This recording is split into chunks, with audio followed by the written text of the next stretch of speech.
Rival House Network.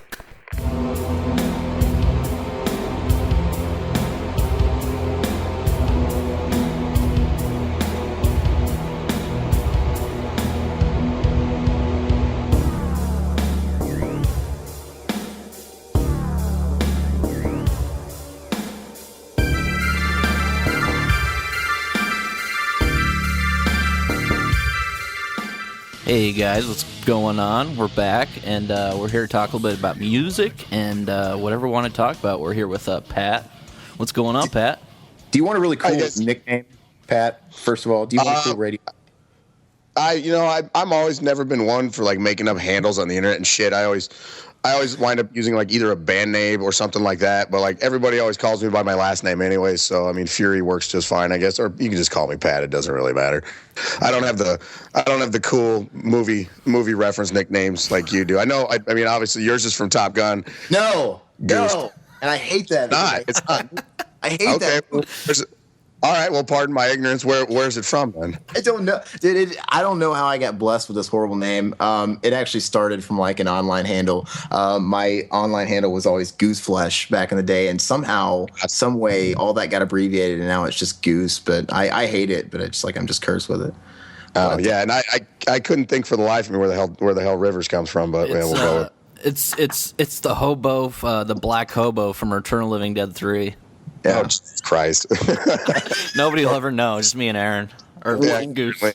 I think when we first met, that's what we bonded with was Quantum Leap, Dave Mustaine, and Riverman from Return of the Living Dead 3, and how I always had a soft spot in my heart for old black men in movies, especially when they get killed. Especially homeless. I don't know. Why's the homeless person have to die, especially if he ain't hurting nobody? Well, I mean, clearly the guy's an old black man. Hasn't he had it rough enough? Yeah. It's not really fair. But yeah, but anyway, I wanted to talk a little about music and whatnot. And Patrick, you're pretty knowledgeable on that front. So we'll just kind of start off with new releases. Are you up to date on what's been out there? And if so, what do you do? Yeah, I just picked up the new Dark Throne album, and that is really awesome. I don't know if either one of you have ever listened to Dark Throne or even know who they are, but they started back as a kind of like the second wave of Norwegian black metal kind of coming in, and people consider their three albums, Blazing Northern Sky, Transylvanian Hunger, and I can't remember the last one, but they consider that kind of like part of the black metal upper echelon of black metal albums. But like as of recently, they basically just kind of sound like a Motorhead tribute band is what I kind of think of them as. And it's just real punk and just real fast, just riff and stuff. And I mean, there's actually like breakdowns in some of the songs. So I mean, it's totally like, they're just a couple of Norwegian dudes who just kind of just hang out and play the music they want to play. So, and actually this album's really, really good. And I'm really stoked on it. I've listened to it about 3 or 4 times already, and I just got it yesterday. So, and then production quality. How's the production quality? Actually, it's their older stuff was just, obviously it's black metal, so they recorded on, had shitty production because one, that was the aesthetic they were going for, and two, they were poor, and you can't really afford good equipment when you're poor. Well, back then anymore. Nowadays anybody can. But it's actually not bad. It's still kind of lo-fi sounding. But the vocals aren't buried too much in the mix, which regardless of the music, kind of is something that irritates the hell out of me. Because I kind of we had touched on this on a post just a couple days ago about how it just how if you bury vocals in the mix, it just kind of just doesn't give as full of a sound. I think you kind of lose some stuff actually too. And who was that band that brought that up? That's Nails. A dude named Todd Jones is the kind of the creative mastermind behind them. Their first album, Unsilent Death, is it's an absolute rocker. I love that album. And then I was super stoked to hear about this one. And then I really dig the music. And but like we just said, the vocals, man, it's I guess I'm not really bitching about it, but it's just because I still really like the music, and but I'd like to kind of sit down with an artist like that and maybe pick his brain when it came to mastering his what is, why is his vision of, his piece of art, why does it have to sound like that? And especially kind of if something like that, I can maybe see it for, if he had a specific reason to do it, and like Maynard from Tool, he said before that he likes to kind of lower the levels of his stuff so that and not publish lyrics, so it forces people to actually learn the words. Well, obviously, unless Todd Jones published lyrics, then nobody's ever going to know what the hell he's saying. So I really don't get it. But like I said, I'm not bitching about it, but it's just I'd kind of like to know why, But obviously, I'm not going to get that opportunity. But with the Tool thing, I had always heard that it was just sort of a parlor trick to make the band sound that much louder. Really? Because his vocals aren't like that in APC and things like that, and I always kind of understood that. But I like that Nails. I mean, I like their sound, but if I recall correctly, there was 2 vocalists going on at one time, and I think it was the one that was underneath that I didn't think was loud enough. I think that was the issue, and it just kind of came off muffled and just kind of dirty, and not in a good way.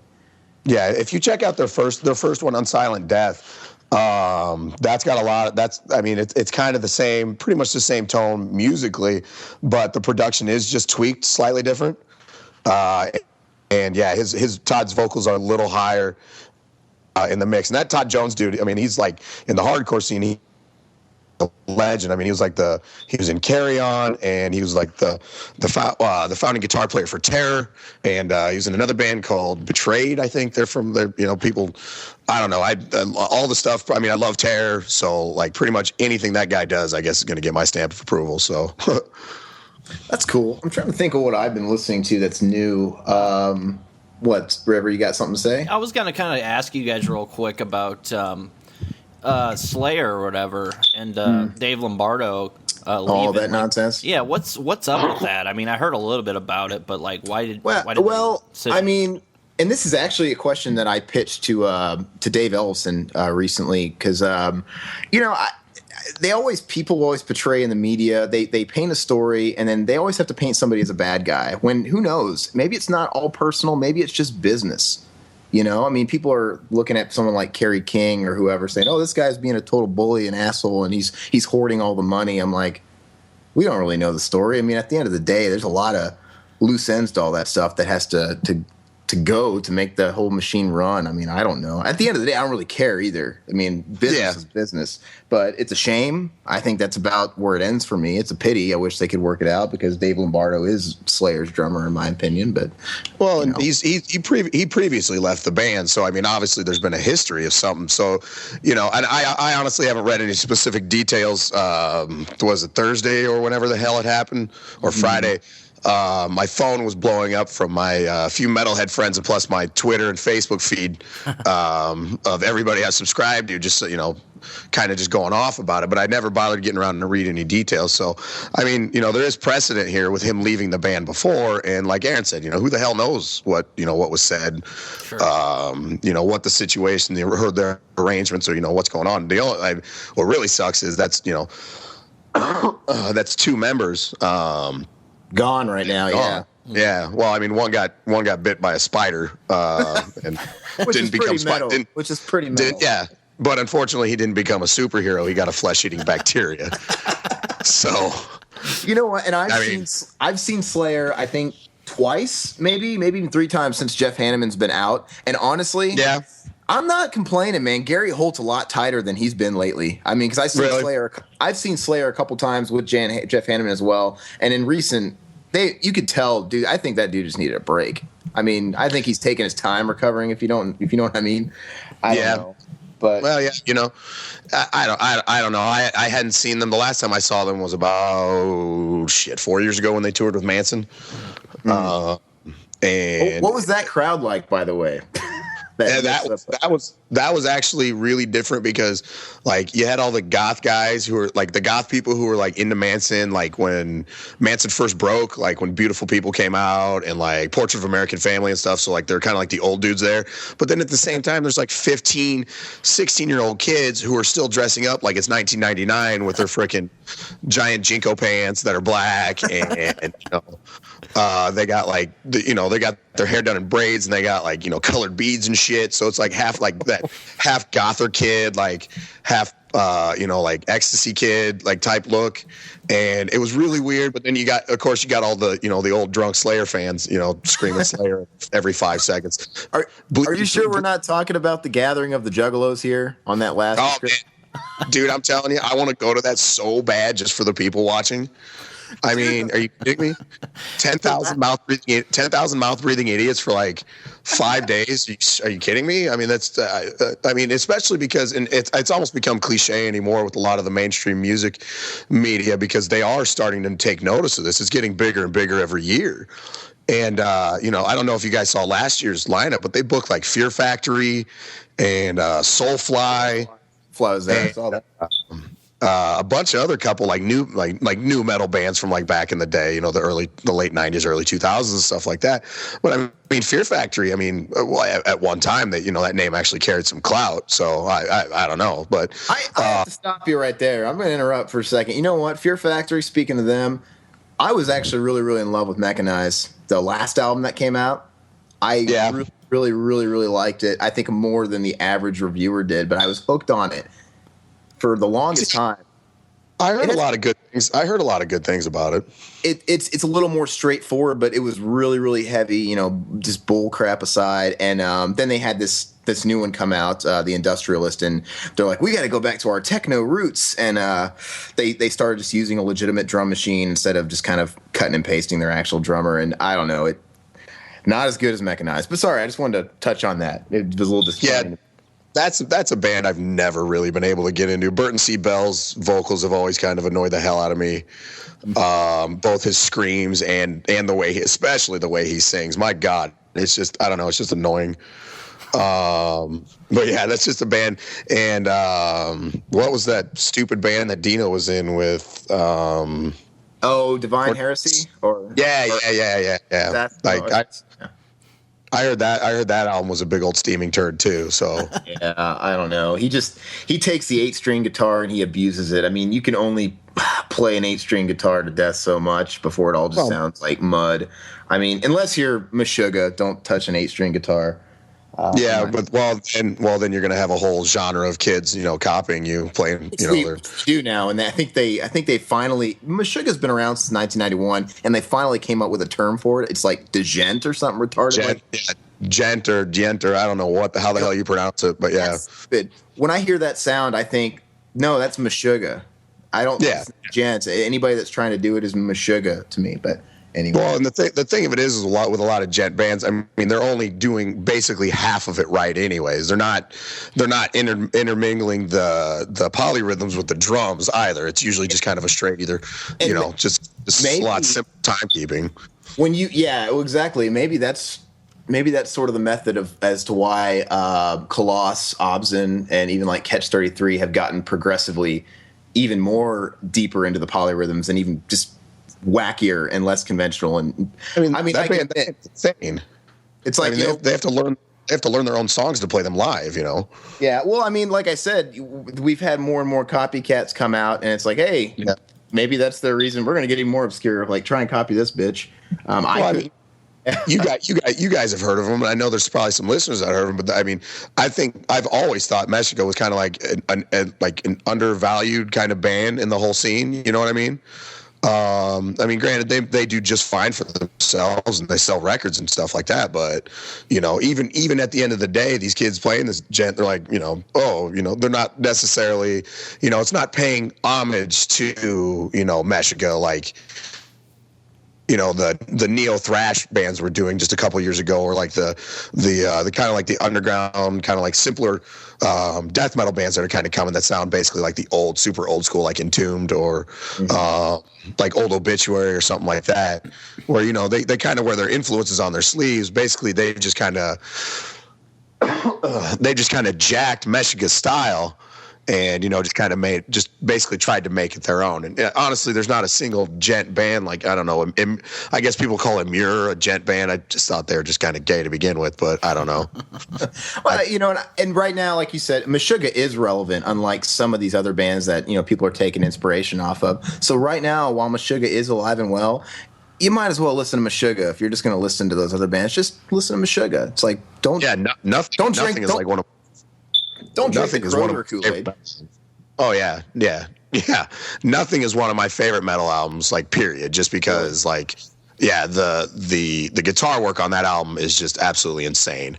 Had an experience with some mind altering substances in that album too. So that kind of cemented it into the back of my brain there. So, but I couldn't tell you my favorite one. I think I have a few favorite ones. They're one of those bands where I think it could even be a metalhead, but even like your casual metalhead is going to listen to their entire discography on line or something, and it's probably all going to sound the same to them. But I can tell the very subtle progression as we go forward in their catalog. And I don't know, man. I really like Destroy, Erase, Improve a lot. I know that was kind of the breakthrough. That's really good too. And I know a lot of people are kind of like throwing that up as like, obviously it's Meshuggah's breakthrough, so it flipped the script, so people are gonna talk about that. But like when I see kids talking about it who they're 15 years old and they were just being born when that freaking album came out, it's just weird. But you're right, they are that type of band where like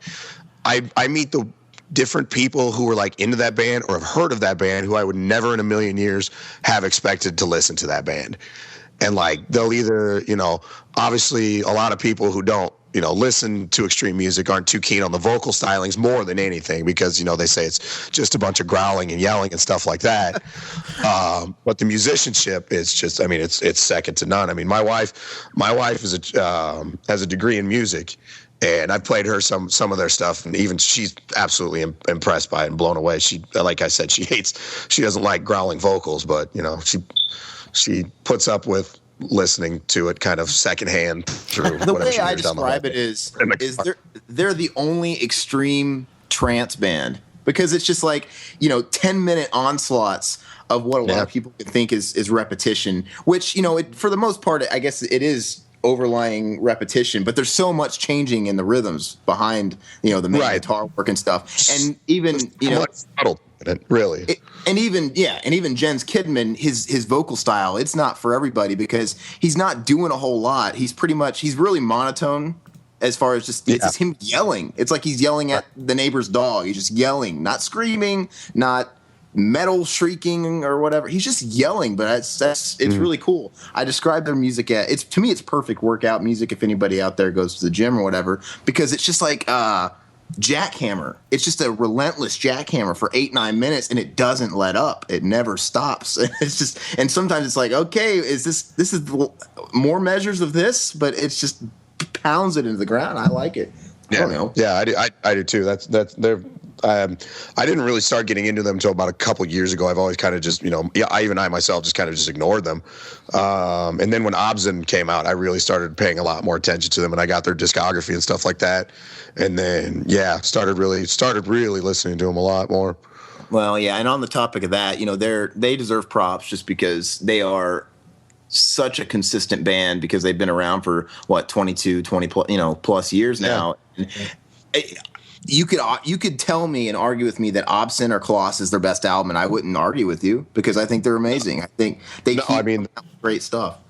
Oh yeah, totally. I mean, their level of work just keeps improving with release after release, and it's after each time you listen to one, you're almost like they've almost become kind of the same type of band that like Lamb of God or like Pantera was to some extent, or like especially like Motorhead and Slayer is. Like they release an album, like, oh, just another Meshuggah album. Of course, it sounds like Meshuggah, but it's 10,000 times better than every other band that's trying to sound like Meshuggah. Mm-hmm. So it's going to be head and shoulders above the rest. And, they write good songs. So, and at the end of the day, even though they've finally out of nowhere, they've started this trend of copycatters, none of them are mainstream or anything like that, but they're still, they have their own identity. Like they're one of those bands, like a Tool. I mean, as big as they are or whatever, Tool is still Tool. And there is no other Tool. There is no other Meshuggah. There's nobody will probably ever accomplish what it is they've accomplished doing with their sound. And they carved out their own sound with what they do, and they've successfully created a genre called Meshuggah, and I think that's what any band would hopefully want to do. Just some people call Tool progressive rock. Some people even call Meshuggah progressive, whatever. But to me, when I think progressive rock, I think Genesis and King Crimson or something like that. Yeah, totally.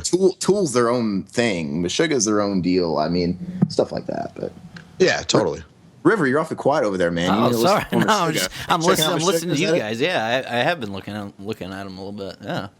I don't know how this turned into a Meshuggah podcast, but it doesn't matter to me because I love it. But Jens Kidman got sick recently. I think he had to skip a couple shows on their current tour, so they replaced him on stage with a cardboard cutout of him. I saw the picture, and they carried on with the shows. I think Animals as Leaders was opening for him, and they carried on with the shows and just said, "Hey, fans, you guys got to sing for us." And they had I think they played with a backing track. But that's how tight of a unit they are that they can play perfect in time with a vocal track. That's just unbelievable, honestly. Especially because that's not something they just do all the time, You should look up some of the footage. I mean, the cardboard cutout. I can't tell because I've never zoomed in on it, but it also looks like they put a ball gag on the face. I'm like, what the fuck? Oh, that's funny. I was about to ask, is he making that silly face that like every live picture you ever see of Meshuggah has to include of him? Yeah, I don't know, but he's back now. Yeah, he looks pretty ridiculous, but I don't know. It's pretty cool. River, what about you, man? I know you're.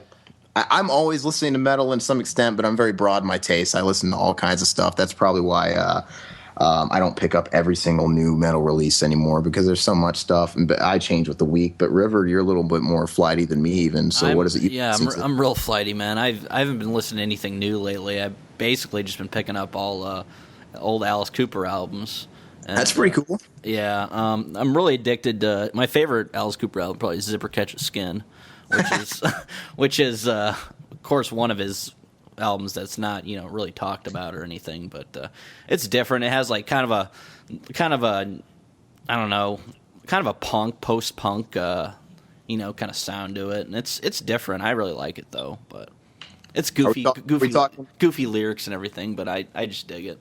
What about, as far as Alice Cooper, I really like Alice Cooper Band. I like $1 Billion Babies. I like Welcome to My Nightmares, first solo one. And, other than that, he's got good stuff kind of spread throughout. Puts on a great show. I don't know if you've ever seen him, Pat. No, I've never seen him live. I've always kind of wanted to. I can't remember if he was around here in the past couple of years. 4 or 5 years ago, I saw him here. Was it the Orpheum? No, it was it the Orpheum? It was. I think he was here with Slipknot. No, he was here with Rob Zombie. No, it was. Yeah, I was in the area, and River and I went to that show. I don't think it was quite 5 years ago, but it was when, it was Godsmack, Rob Zombie, and Alice Cooper, and then whoever. That's right. That's right. Of course, we left for Godsmack. So. Well, you know what's funny is everybody left. It was the funniest thing ever because the place was full capacity by the time Rob Zombie was on, and then when Rob Zombie went off the stage, literally 50% of the crowd left. And I remember as we were making our way to the exits, I remember Sully Erna even saying the first thing that he said after their first song finished, because it takes a few songs to actually get out of those joints. Yeah. The first thing he said to the audience was, "Wow, where the fuck did everybody go?" I'll never forget that. I'm like, I don't know, man. Home? Well, again, it's not 2000 anymore, and stay away from me. That doesn't, nobody gives a shit anymore, Sully. And when you've taken to making bad covers of Joe Walsh songs, did he not learn from Metallica? We know you're out of creative juice. Just hang it up. You're done. Or retire to Vegas, do what the crew's doing, play in Vegas at the Joint. Do a couple weekends, make a shitload of money, and sit on your ass for a week. Play a Thursday, Friday, Saturday thing, and just kind of sit back and count your money. You're rich. You don't care. I bet nobody's ever loved. I bet Vince Neil's having a good time. I'm saying Vince Neil, it works for him to play these residency shows in his hometown because he can still go out and kill people on the road on a nightly basis. Yeah. It's convenient for him. I can't stand Motley Crue. We're going to go into that. I can't either. Ugh. I don't think that guy even in his heyday, the guy couldn't sing.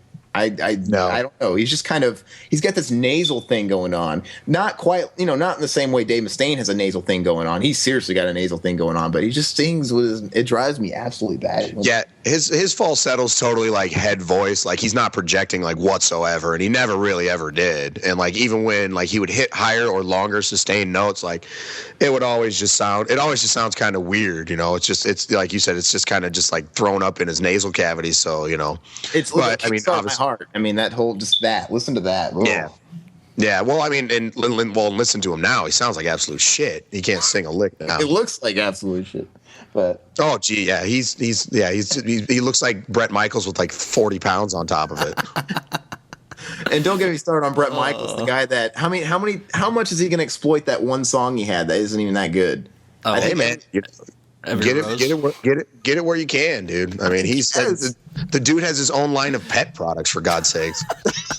I'm not shitting you. Look it up. He has his own line of pet toys and stuff. Well, isn't it like I think he signed some sort of deal with Petco or one of those big chains. Petland, one of them. I can't remember.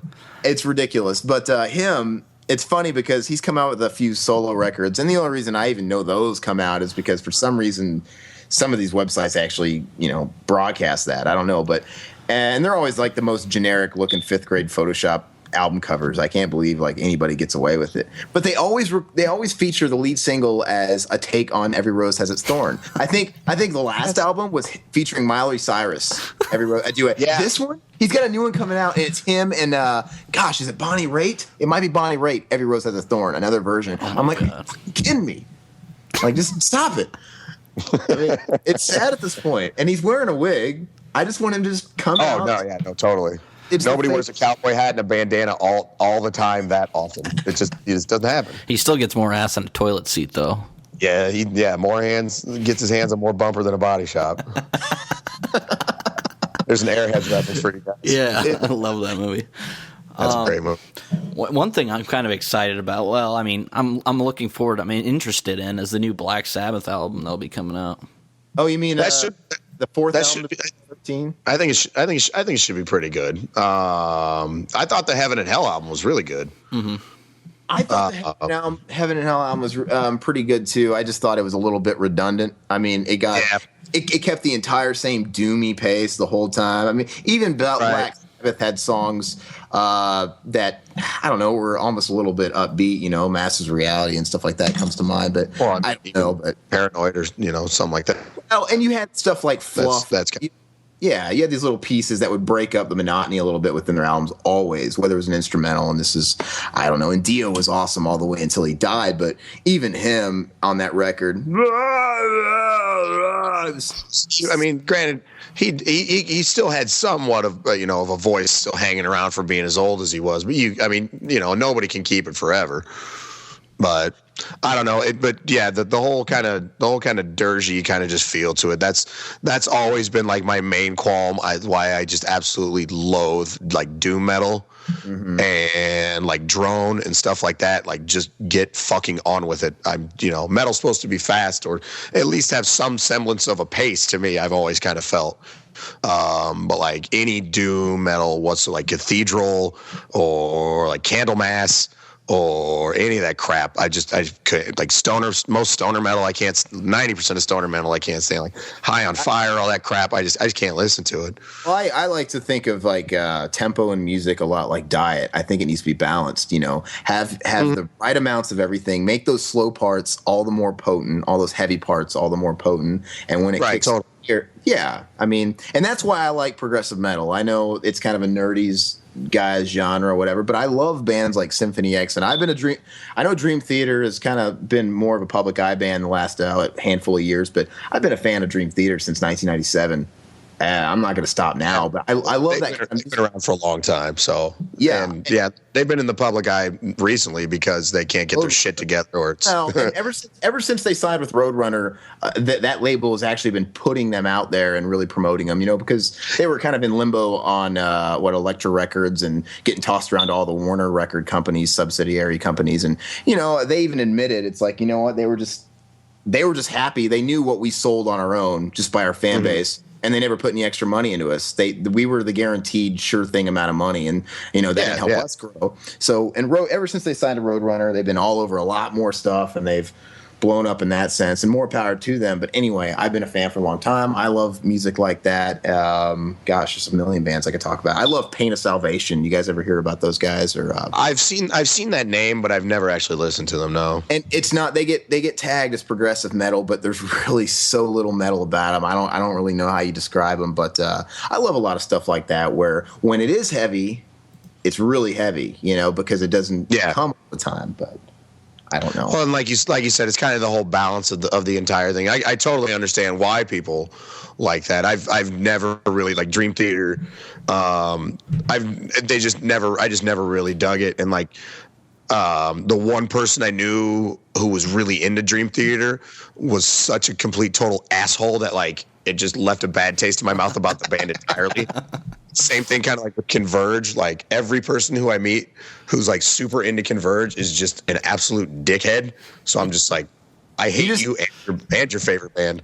But he just described Dave Mustaine about his own band, but he's got a ton of fans. Yeah, pretty much. Yeah. Well, it's okay though, because the chemtrails are going to kill us all. You see that? Folks, I've been giving Aaron and Todd a bunch of shit for a bunch of years about Megadeth because I've never liked Megadeth. I've been a Metallica guy, always have been. I know Aaron's a Metallica guy too, so is Todd, but they've always loved Megadeth. But I don't understand how they continue to follow that batshit crazy old looking guitar player. Did you say old lesbian? He is starting to kind of look like an old lesbian. He is. And I mean, he's not as crazy as like Varg Vikernes from like Burzum. He never killed anybody. He's not that nuts. He never had any books written about just specifically how nuts he is. But he's getting loonier and loonier by the day. Speaking of Varg, man, if I ever go down for murder, I want to go to jail where he did. I think he tried breaking out 4 million times, and he never got anything added onto his sentence. It was ridiculous.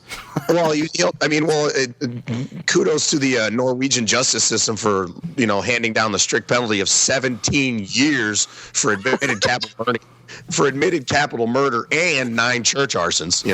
And isn't there like another level that goes above first degree murder when you stab somebody like 25 times in the face? Isn't that like above meditated? That's like so hard with a Bowie knife that you have to break the hilt off in his skull. I don't know, because it was stuck. Yeah, I mean that's first degree bat shit crazy. I mean, when he killed Euronymous, when he decided to kill Euronymous, he decided to kill the fuck out of Euronymous. Like he wasn't messing around. Well, I mean, at least he doesn't half-ass things, Get it done right. Now he's making music. He's released like 3 freaking Burzum albums since he got out of jail. Yeah, and you know what? I think honestly, I've listened. His mythos and his reputation far exceeds his actual music history. Oh, Jesus. His music is like, I love black metal. Like, I love old school Norwegian black metal, like Mayhem, Immortal, Dark Throne, Satyricon, all those bands I've loved, like, especially their earlier releases and stuff. But, like, I'd always read about, Burzum's, they were the seminal band and blah, they influenced everything and blah, blah, blah, blah, blah. And I listened to it and it's just absolute shit. I listened to the first, out of curiosity, I listened to the first one probably 5-6 years ago. And exactly, in my opinion too, like, okay, did he record this from prison? Because it sounds like, I don't know. Well, he was allowed to record in prison. That's the thing. There's been a bunch of pictures published, and I think he released like 2 or 3. That's when he's kind of gone back to a little more traditional black metal kind of sound nowadays. But like back in the late 90s, while he was in jail, he was kind of just doing this weird kind of atmospheric stuff. That's when he was really on that nationalistic kick about how he hates all Jewish and black people. Mm-hmm. Yeah. Which, I mean, if you're gonna put your interest in a band, might as well someone who's anti-Semitic and extremely fucking racist. I mean, I would follow his headlines not because I'm a fan of the music or I'm not even a fan of a whole lot of black metal, but just for the same reasons why I'm interested in people like Henry Lee Lucas and people of that nature. He's to me one of those nutballs. I mean, they're interesting. It's like, why does this guy tick like he does? But right. Dude, being in Norway, how is he allowed to be walking around on the streets today? He killed somebody and burnt 9 churches down. One of them was almost 1,000 years freaking old. There's probably an extra charge for it being a landmark, you'd think. I don't know. It was like one of the first Christian churches built in Norway, and he burnt the thing down, smoldering ash. And then I think one of them, he took a picture of it and used it as an album cover. Well, do you think that's as bad? Is that as bad as Seven Salt in the Wound as the Mayhem album? of their fallen brethren with the shotgun head.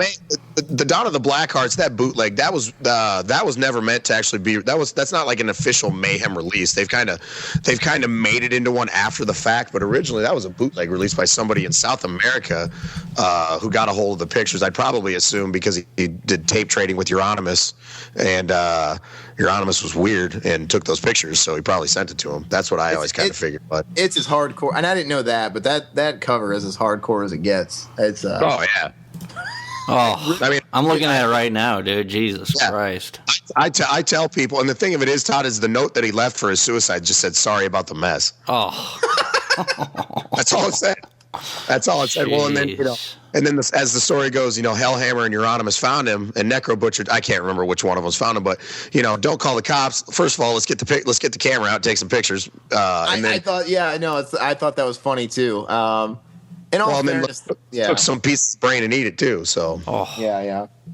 Jeez Louise, man, what was I kind of want to finish off what we were talking about as far as the even approach to the way an album is recorded and mixed and all that good stuff. And these are albums that are beat to death and they're referenced all the time, but they're referenced for good reason. But look at an album like Master Puppets. Screw all you haters. It's a perfect record. Get over it. Okay.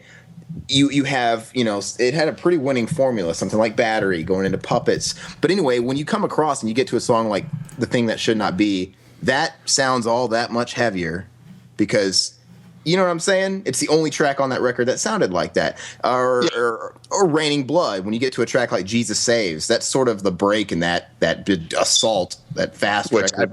I've always thought that song is just an absolute monster on that album. Like it's one of my all-time favorite Slayer songs.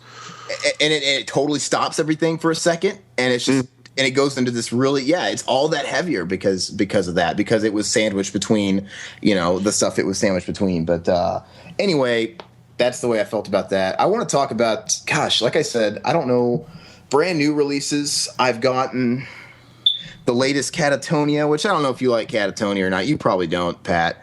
But I've honestly never even listened to them, but they fall into that whole. They've been around for a little while. Yeah, they've been around since the 92, 93. But they influenced Opeth, but now they kind of like ride the coattails of Opeth. But anyway, they ditched their heavy vocals and stuff a long time ago. Now they just do all melodramatic, kind of dreary music, a lot of acoustic stuff, all clean vocals. Gotcha. Anyway, it's cool. I'm not going to go into that album in too much detail. I might write a review on the website, but as of right now, it's a grower. I really like their last one. This one's kind of put me to sleep, this kind of genre of music, progressive rock, metal, whatever you want to call it, it's got to ride a line, because I'm a huge Opeth fan. I understand why people think Opeth is boring. To me, they don't do that for me, but there's like this. In this case, in the new Catatonia, they cross that line where it's like, totally. They're not straddling it anymore. Now it's dull. There's got to be something there. What else did I get? I got the newest, I can't even spit it out, man. I actually saw Between the Buried and Me. Sorry, my bad. I missed that they even had one coming out. Yeah. It was the sequel to their last one. Aren't they? Isn't this like a trilogy thing they're kind of doing, or is it? That's what I heard. But like I said, actually, that one's not grabbing me quite as much as the first one did, or like I loved Colors too back in the day. But it's pretty good. I think Colors is a really good album. But like, I don't know. I know people. They're one of those types of bands who like. The people who are really into that band are like really into that band. Mm-hmm. Like my brother Travis loves that band. Mm-hmm. He's a huge Between the Buried and Me fan. Well, I caught him. I caught him with Travis, and you were there actually too when they were playing with Mastodon, and I think it was Baroness. Yeah. Before Baroness rolled a bus down a hill in England. Hey, I think everybody's okay. It's all right. Yeah, totally. I mean, that's great. I'm just kind of making light of it because nobody got killed. You know what I mean? But you know what? I'm trying. Let's see. That's as far as metal releases, man. I think that might be. Gosh, I think that might be it as far as real recent. Honestly, what I've been listening to, I've been on a big Meshuggah kick. I think I was the one that actually started talking about it earlier, but I've been listening to their stuff a lot again lately. And honestly, I've been on this huge Max Cavalera kick because I got to tell you, I want to talk about. I know they don't have a new release out or anything like that, but when Soulfly, I'm not even going to say Soulfly was the start of it, but those first 3 Soulfly releases were like capitalizing on the whole new metal thing. I mean, albeit they were still original because they were just too much tribal, if you ask me. But I grew out of that. I think I really liked the first album when it came out. As a kid, I think actually your brother Travis, that was our first concert ever, or at least mine. But I'm a big Sepultura fan, and I love, all the old Sepultura. I think they started losing their stride with Roots. I don't like Roots. I think they took what they had in Chaos AD, which is a real winning formula, where they finally blended their tribal perfect elements to that groove, and they slowed down the tempos a little bit, almost like a Pantera type of deal. But Roots took it way too far, and it was just I don't know. I always kind of thought like if there's a band that they kind of ran its course, I always thought Sepultura was at the pinnacle, because Roots was pretty much, they couldn't really take that sound any further. Arise has always been my favorite Sepultura album personally, and Beneath Remains kicks ass too. But there are some songs, a lot of songs on Roots that I actually really dig, like Attitude. I think the breakdown at the end of that song is heavy as hell, and I've always liked that song. But yeah, I can understand, but everything after that's just been kind of absolutely unnecessary. The first Sepultura song I ever heard, it might have been Roots in all fairness, but if it wasn't Roots, it was Desperate Cry off of Rise, and it just gave me all kinds of funny, good feelings in my insides. But see, I didn't even know they were a thrash band for the longest time. I had only heard Blood Rooted and Roots, and that's it. And Blood Rooted is kind of there's a few originals on it and some live stuff. And I think there's a couple covers and some stuff like that. But then buddy of mine's dude, check out this old Rise album. I'm like, holy crap. I'm like, the production kind of sounds like Master of Puppets. I'm like, this thing kicks ass. Well, and anybody that's, unfamiliar with anything pre-Chaos or whatever, just go on YouTube. There's tons of stuff on there. Anything like 92 and before, watch it live. You could almost mistake him for old Morbid Angel for a second, because even live, his vocals are almost death metal. Oh yeah, I mean, if you know anything kind of about the history of tape trading and stuff like that, I mean, Max Cavalera seriously cut his teeth tape trading with Euronymous from Mayhem and Chuck Schuldiner from Death, and a lot of those guys. That's the reason Sepultura was on a lot of those early tours for some of those kind of some of the Florida death metal bands. It's because they had contact back then. I mean, obviously they didn't have the internet; they had to write letters and send each other tapes. But that's kind of how they kind of got, and their sound was totally influenced by it. I can't remember the name of their first 2 records, but yeah, they're totally just death metal albums. And I actually heard the last Soulfly album. I've every person I know who listens to metal has told me that it's a straight up death metal album. And that's what I want to. That's what I was trying to get to with the whole Cavalera thing, talking about how they fell off, and it wasn't even the first Soulfly. It actually started with Roots, because I think the first Soulfly record is naturally where Soulfly would have went with their next. I'm sorry, Sepultura would have went with their next album had Max stayed. I think totally. That. But anyway, it's come full circle now, and I outgrew that, and I kind of honestly got a little tainted the whole Max Cavalera thing for many years, and I think it was last year, and I'd heard things about Dark Ages had come out, and it was supposed to be real hardcore and all this stuff, and retro, and I'd heard it, maybe heard clips. I'm like, oh, that's pretty cool, but whatever, never really went to it. Then somewhere in the last year, I actually acquired Dark Ages, I think it was. Anyway, and I've gone back and I've listened to the last 4 albums, and they are heavy as shit. They are good. Really?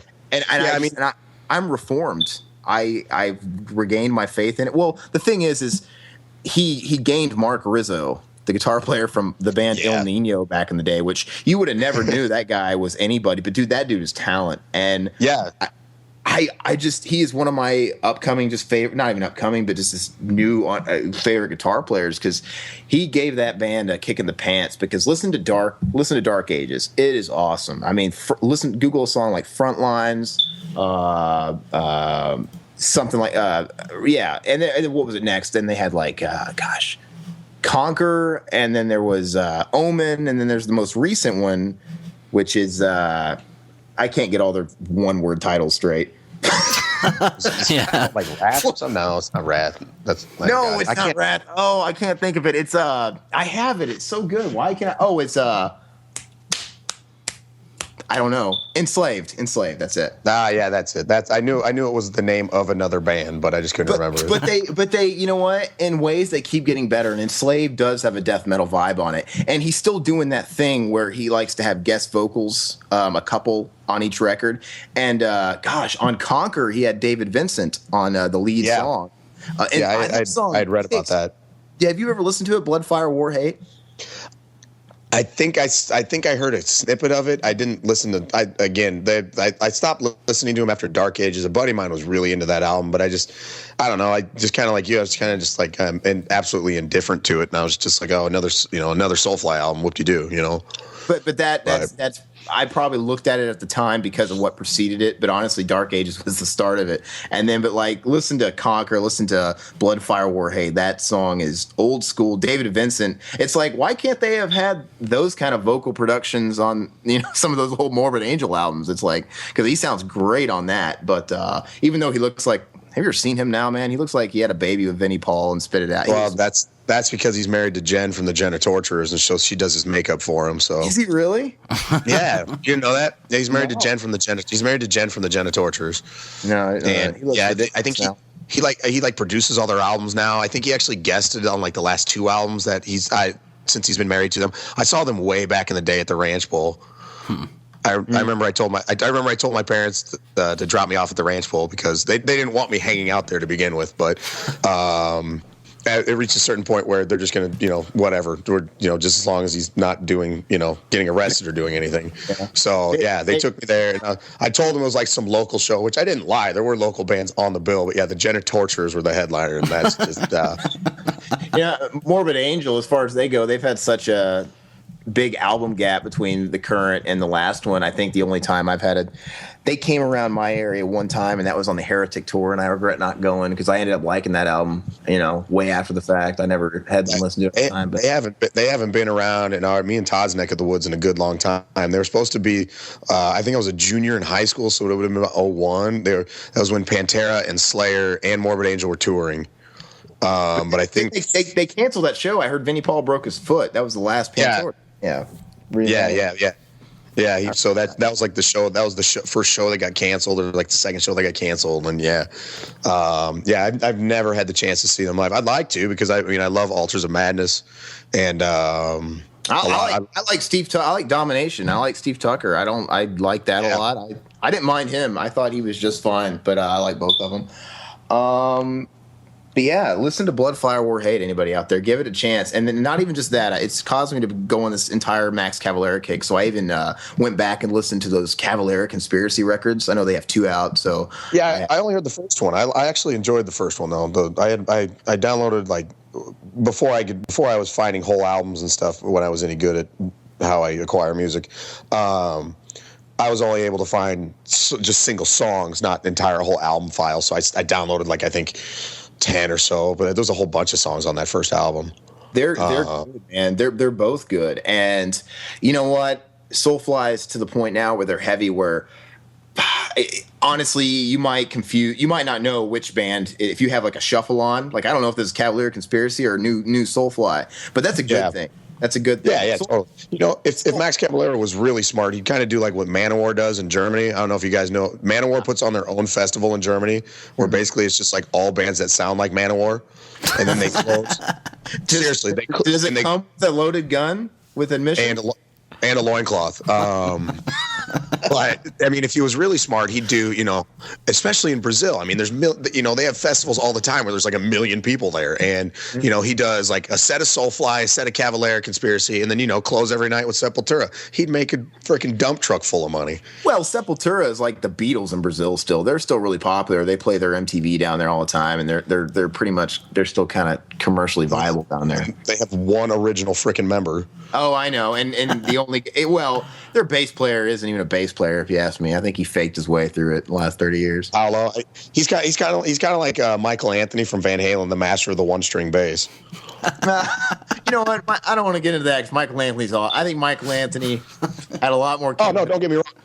Oh no, I mean I've heard that he did contribute to songwriting, but obviously it's not going to get anything past Eddie and Alex, but he great backing vocals. But I mean, come on, listen to Running with the Devil, for God's sakes. He's just beating the hell out of that E string, and that's it. Don't get me wrong. It's he made great tunes, but if you're just whacking away at that top string, you can get some good low end. I like Michael Anthony. You know what? I always thought he seemed really out of place in that band, just visually, aesthetically. I did too. He just looks like he belongs on the set of King of the Hill and on the street drinking a beer with those guys. He always rocked that mullet. He just didn't even look like he belonged in an 80s rock band. I don't know, but he always looked like he was having a great time. Oh yeah, he looked. Yeah, I mean, apparently, he likes to drink. He's still hanging out with Sammy Hagar down in Cabo, so. Yeah, well, people could say what they want about Sammy Hagar and that era of music and his era in Van Halen. Whatever. I'm actually a fan of Sammy Hagar and Van Hagar, actually. But anyway, that dude is a role model. That dude is a smart businessman. He made a lot of good choices. That dude's loaded. He might not be musically viable anymore or anything like that. He's not relevant or whatever. But I guarantee you he's got more money than Bono. Oh yeah, man. He's built his brand down there, and obviously he's probably his property taxes down there in Mexico are a little probably cheaper. Probably you got that huge beachfront property and stuff like that down there. Yeah, his bar's pretty sweet, dude. I hit up his bar a few years ago when I was down in Mexico. That Cabo Wabo. Oh really? Yeah, it was awesome, dude. Were they playing that night or? No, they weren't. It was during the day, but it was a pretty sweet place. Well, I respect a guy that's good at business and all that good stuff. He's actually started opening sports bar restaurants too. His first one was in St. Louis last year. Oh, really? Yeah. And I would like to go. He loves St. Louis for some reason because reportedly, I guess he sold more tickets like in that city than any other artist. I don't know if that counts if he's gone there 50 times a year or what, but whatever. That's the tag he's got, so he's Mr. St. Louis. But anyway. I think what really did it was with Cabo Tequila. I think it was a couple years back. Didn't he sell half of the rights for $50-60 million or something ridiculous? Yeah, he made a ton of money off that, and the thing of it is he kind of ushered in this the higher end tequila type market thing too. I mean, it was going on obviously with some liquors at the time, and it kind of started with vodka, and I mean every rapper talking about Hennessy and stuff like that drove the price of that stuff up an arm and a leg, because before Tupac said anything about Hennessy was poor man's liquor. I mean, nobody was drinking that stuff, but especially with tequila, nobody gave two shits about what type of tequila you were drinking unless A, you were really into tequila, or B, you're Mexican. So but he came up with that once he came up with that, and I mean it's good tequila. He's printing his own money basically just from that. But yeah, he sold it to some beverage maker for some obscene amount of money, yeah. But I don't even know how it all works. But he didn't sell. I think I read he sold 50% of the. I don't know. So he still owns part of it, I guess. But yeah, but I think he sold majority control to some giant beverage producer. But he was smart, because I respect him because he built that thing from the ground up all by himself, and he was smart. I've watched an interview with him where he was talking about, I wasn't stupid. He's like, I took advantage of my situation in Van Halen. I got all free advertising. I have to go out on world tours. I advertised the hell out of my tequila on tour. Free advertising, free space, free people, and it was all word of mouth from there. I mean, the guy was really, really smart. I mean, the guy has got my respect, and he enjoys life. Have you ever seen an interview where that guy's not just smiling? God, he lives in Mexico, the most beautiful place ever, dude. He's always on cloud nine, man, and. More power to the guy, even if he believes in aliens and butt probes and whatever it is he's doing nowadays. But no, yeah, he did say he thought he was abducted by aliens. Didn't he, or something like that? Yeah, I don't even think there was even a reason to doubt in his voice. I think he was like, "I was abducted by aliens. I was yeah. But whatever, man. You can be a little crazy, man. He's rich. I'm not going to talk smack. Yeah, I mean, most rich people are crazy. So but geez, man. I mean, I like this. We've just kind of went on just a nice flow of rants.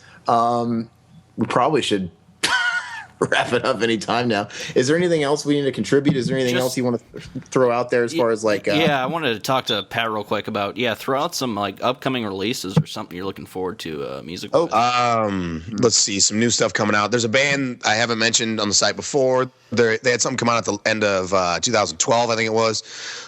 They're called No Zodiac. They're from Chicago. And they kick a lot of ass. Let's see. Mayhem supposedly has an album coming out in 2013, so that's something I'm excited for. The new Strife album. I've been on a big hardcore kick, so the new Strife album. They've been around for about 20 years now, and I never really even listened to them until I started hearing this new album, and I think it's called Witness the Rebirth or something like that. But that's really, really good too. I've listened to a few songs on the internet. I haven't had a chance to get my actual hands on it. Terror's got a new album coming out. March 29th, I think that's when that comes out. Other than that, off the top of my head, we talked on about that Nails album, that Dark Throne album, any of that stuff that I mentioned on the post, that my top 10 albums of 2012 that I threw on the site. All that stuff, kind of newer stuff like Zabalba. That band's like, I can't say enough good things about that band. Sure. They're really cool. But I don't know. I let my lapse in Decibel, my subscription to Decibel go, so I haven't really I don't have my charts every month of what's coming out anymore, so I kind of got to go digging for it a little more. But yeah. Tuesday, new Steven Wilson album. That's I'm a fanboy, but I'm looking forward to that. Steven Wilson, he's the main man of Porcupine Tree, more weird. Oh, gotcha. He's awesome. But well, you know what? I'm going to say real quick, I love that guy because he's an ace songwriter, he's not the best singer, he's not the best instrumentalist, but the dude is an audiophile. He's really a master at mixing and mastering and recording. Like, he releases all his stuff in Blu-ray because he's an audiophile. Really? And surround sound. Oh yeah. I mean, that's weird.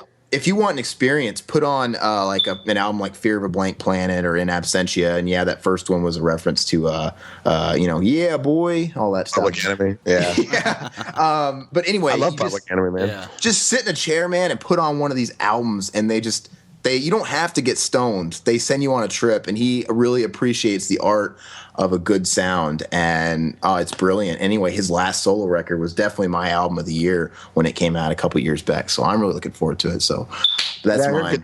I heard good things about that Porcupine Tree album. They've been around since about 91. They got tons of stuff, but they're almost like a new age Pink Floyd, but weirder. But I mean, listen to Fear of a Blank Planet's incredible. Listen to that. They've got so much stuff. I'll look that up. But I'll look that up.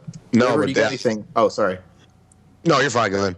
I was just say, River, is there anything you're looking forward to listening to, man? I know you're not. I'm still looking forward to listening to the new Josh Groban. I haven't picked it up yet.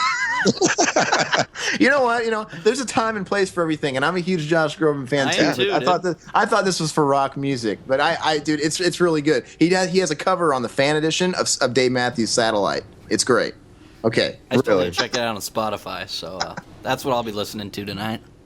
There you go. Yeah, I like his voice a lot. I've never actually gotten down to Josh Groban, but to each his own, dude. I get down to a lot of weird shit too. So no, absolutely. I mean, sky's the limit on that stuff. But hey, we appreciate you, Pat. Yeah, man. If you're down, we'd love to have you back. Yeah, anytime, fellas. Just you got me on Skype now, so you can find me, and anytime you guys want to talk, I'm always down to talk.